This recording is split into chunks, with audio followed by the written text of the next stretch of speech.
se divulgó un informe. Carla, ¿estás allí? Sí, Luciana, buenas tardes. Aquí estamos con la vicepresidenta Gabriela Michetti, quien formó parte de este evento en el que concurrió muchísima gente y obviamente el director del INDEC, Jorge Todesca, para informar sobre los datos que no se daban hace muchísimos años sobre las personas con discapacidad, sobre el estatus de las personas con diferentes discapacidades. Hoy, en el Día Internacional de las Personas justamente con discapacidad. Gabriela Michetti, muchísimas gracias por atendernos. Datos, escuchábamos hoy estadísticas que no se estaban censando desde hace muchos años. ¿Cómo se logró esto? Ustedes comentaban que fue un esfuerzo muy grande y en muy poco tiempo, ¿no? Sí, la verdad que esto surgió a partir de que con el presidente Macri nos pusimos de acuerdo en poner a la discapacidad como una de las políticas de Estado de jerarquía, digamos, a las cuales les íbamos a dar mucha importancia, mucha prioridad y además de ponerla de alguna manera bajo mi dirección política, ¿no? Entonces armamos, lo primero que hicimos fue crear la Agencia Nacional de Discapacidad, que significó que todas las cosas que estaban dispersas, todas las acciones que hacía el Estado de manera dispersa y desagregada, ¿no? Unas acciones en el Ministerio de Salud, otras en el de Educación, otras en el Ministerio de Desarrollo Social, pudieran estar juntas y a partir de allí pudiéramos tener una política de Estado, o bueno, pudiéramos empezar a armar una política de Estado de la discapacidad. Entonces, bueno, lo primero que hice fue eso, de crear el organismo, pero también lo primero que hice fue pedir los números de las estadísticas, porque desde hace muchos años que yo trabajo en política pública, y primero como técnica, luego como política, pero hace 31 años que trabajo en política pública, y lo primero que uno hace es tener el diseño institucional, o sea, con qué autito vas a ir a Mar del Plata, digamos, o con qué cohete vas a ir a la Luna. Bueno, ese es el diseño institucional, el organismo, pero después tenés que tener la realidad, los informes que te tienen que acercar los asesores sobre la realidad. El primero es las estadísticas, o sea, cuántas personas con discapacidad hay en el país, qué tipo de discapacidades, si hay más en las mujeres que los varones, si hay más en la tercera edad o en la edad adulta o en los niños. Todas esas cosas que son súper importantes, porque cuando tenés que armar una política y tenés que poner prioridad en una cosa, tenés que armar proyectos, programas, vos tenés que saber para quién y cómo. Entonces, lo primero que hice fue llamarlo a Todesca, porque me desesperé de que no hubiera estadísticas, me quería morir, y entonces, bueno, pensé que estaban desactualizadas, pero un poco desactualizadas, no tan desactualizadas como 15 años o 12 años. Entonces lo llamé a Todesca y tuve una reunión primero con él. Él me dijo que estaba totalmente dispuesto a encarar un tema así, pero que no había presupuesto votado para eso. Entonces yo al día siguiente me empecé a llamar a todos los organismos internacionales de cooperación para ver con cuál podía tener recursos así rápidos, que no hubiera que ni siquiera devolver, que fueran un grant, un subsidio, y conseguí después de una semana más o menos de levantar el teléfono todo el tiempo a la CAF, a la Corporación Andina de Fomento, que nos dio la plata que necesitábamos para hacer el estudio.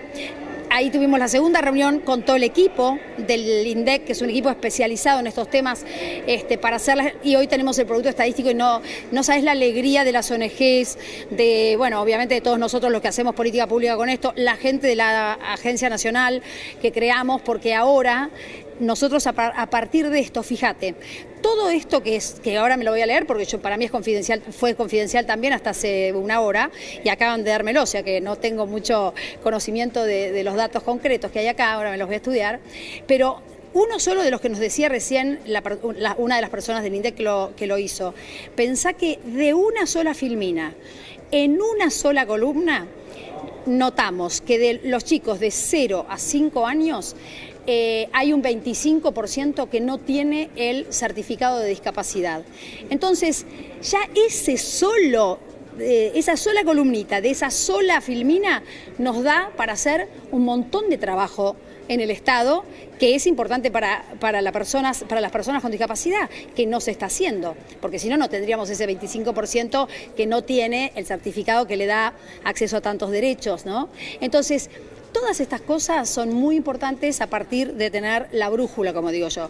Y además una brújula que es compatible con todos los países del mundo. No es que hicimos nuestro propio proceso, hicimos nuestras propias estadísticas, no. Hicimos un proceso que es un proceso validado a nivel internacional.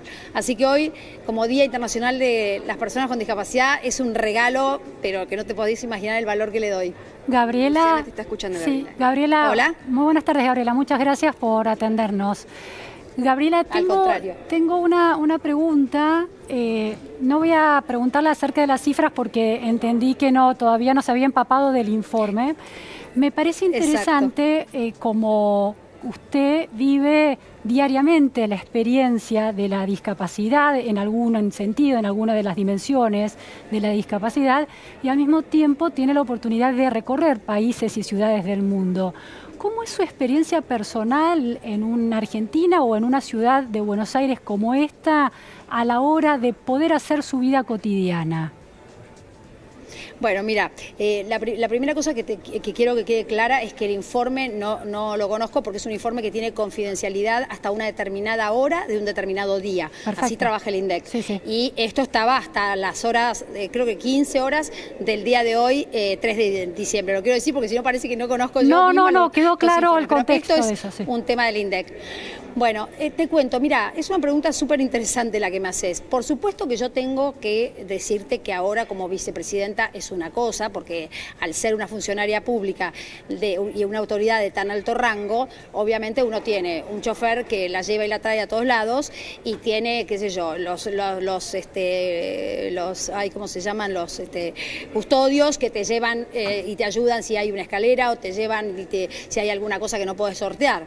Ahora, yo fui vicejefa de gobierno de la Ciudad de Buenos Aires y cuando llegué a esa vicejefatura, lo primero que hice fue también tomar el tema de la discapacidad, aunque no lo di a conocer, no lo quise publicitar porque me parecía que iba a ser tomado como que mal. Y entonces, como yo quería trabajar tranquila, lo trabajamos con un equipo de gente especializada y de hecho, hoy la Ciudad de Buenos Aires es una de las ciudades, te diría, faro para las ciudades de América Latina. Es más, capacita a otras ciudades en el tema de discapacidad porque avanzamos un montón en la Ciudad de Buenos Aires. Pensá que en el 2007, cuando yo asumí como vicejefa, teníamos 4.000 rampas en toda la ciudad y al año y medio ya teníamos 30.000. O sea que eso fue exponencialmente creciendo y hasta el día de hoy el gobierno de la Ciudad de Buenos Aires sigue haciendo accesibilidad. Entonces es una ciudad que está bastante adelantada en relación con otras, sobre todo de Latinoamérica.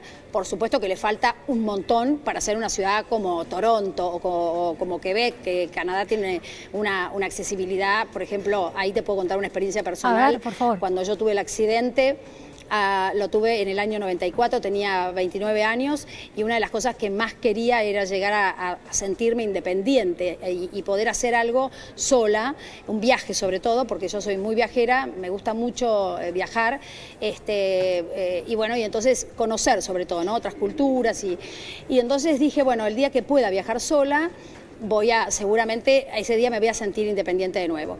Y pasaron 2 años y pico de entrenamiento, de rehabilitación, de trabajo con la silla, de bueno, muchas cosas.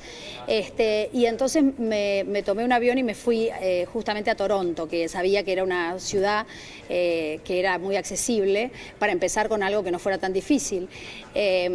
Yo tenía un hijito y estaba casada en ese momento, no estaba separada todavía, así que me fui sola igual, sin nadie. En esa época no tenía ni custodio, ni chofer, nada.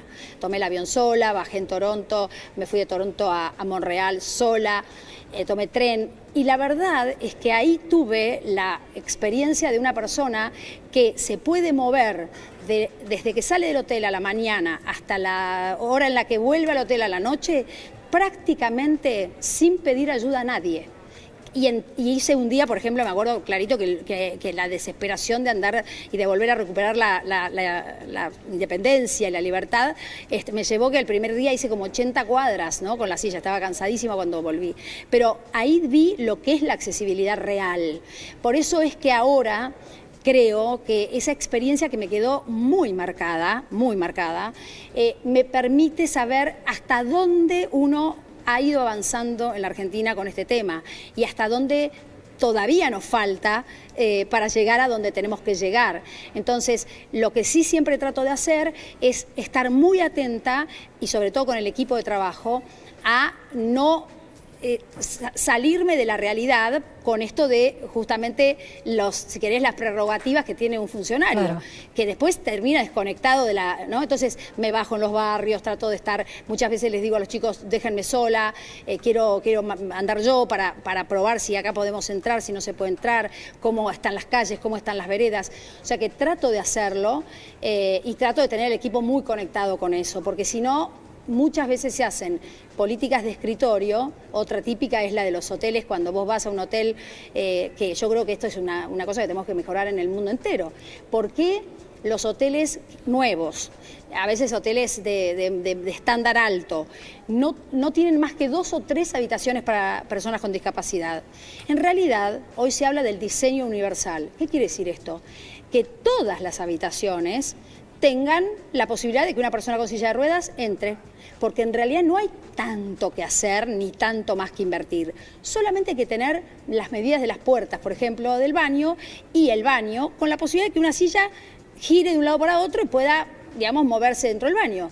Pero tampoco es que hay que hacer un dormitorio nuevo. Entonces, hay muchas cosas que son mitos, que el sector privado lo tiene como muy incorporado, que va a salir más caro, que va a ser difícil, que sin embargo el Estado tiene que ir a mostrar que no es así y poder hacer que todos los baños sean también accesibles. Gabriela, entonces, de esta manera estamos trabajando. La llevo a otro tipo de discapacidad, a otro orden de problemas, por ejemplo, ancianos con Alzheimer, cuyos familiares deben obtener certificados de discapacidad para querellar a las obras sociales, tanto del Estado como privadas, y obtener lo que la ley indica, que es el cuidado, el pago de los geriátricos, de la atención médica, etc.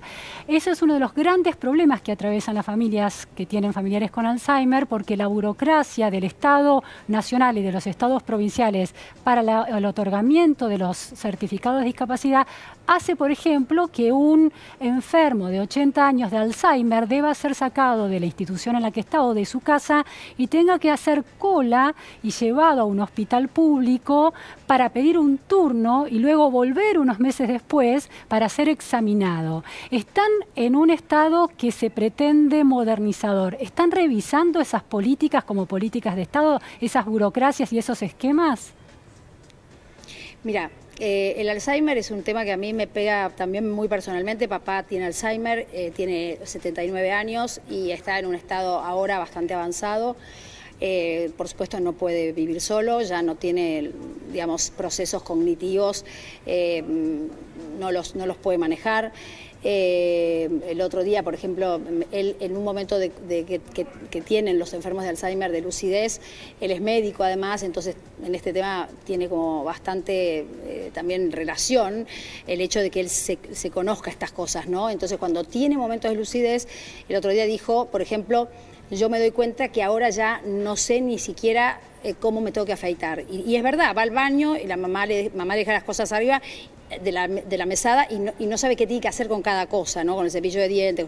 Entonces, estoy muy atenta al tema de la discapacidad por Alzheimer, por una cuestión personal y además porque en el mundo entero es el tema. O sea, hoy en la agenda global, el tema de la discapacidad es un tema súper importante, pero dentro de la discapacidad el tema de Alzheimer es de los más importantes porque no solo lo que vos decís, todo lo que hace a la burocracia del Estado, esto no solo pasa en Argentina, esto está pasando en todos los países, incluso desarrollados. ¿Por qué? Porque no solo está el tema burocrático, está el tema de los recursos que hace falta poner a disposición de todas esas infraestructuras nuevas que el Estado tiene que tener para atender a una nueva situación, que es que como tenemos expectativa de vida más larga, también es cierto que crece el número de pacientes de Alzheimer. Entonces está entre que se la considera una discapacidad, no se la considera. Por supuesto que es una discapacidad en tanto y en cuanto la persona no puede valerse por sí mismo. Claro. O sea, hay un momento en que no puede valerse por sí mismo.